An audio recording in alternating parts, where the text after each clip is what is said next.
So,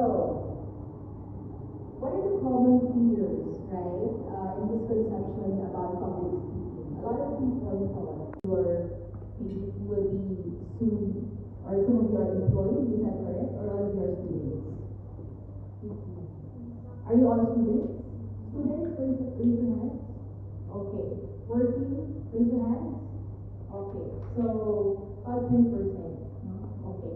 Most So, students. most of your students. Okay. So, whatever you mention is very important because it's a lifetime skill that you will bring with you. It's not just going to be for this pageant. It will be when you start working in the corporate place, when you start, being part of a community, when you start serving. So these are the skills that you will need to actually become one of the strong and influential women, right, in your field.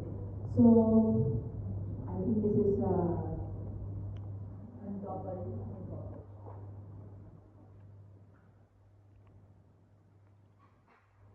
around the world publish their stories into a book, right? And this book is distributed all over the world.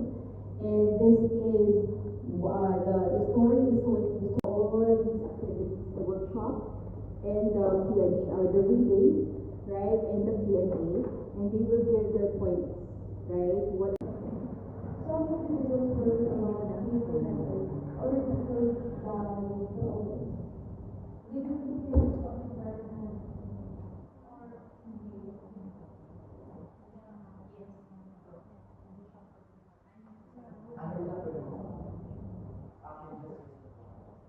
No, go ahead. Speak from the microphone. See, this is a public speaking course.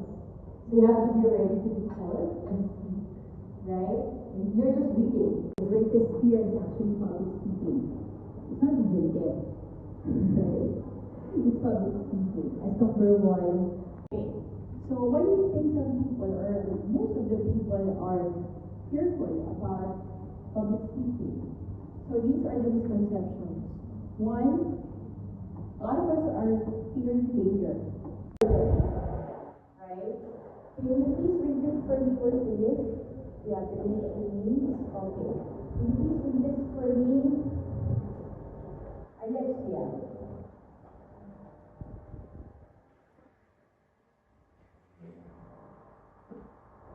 You don't need to understand. You understand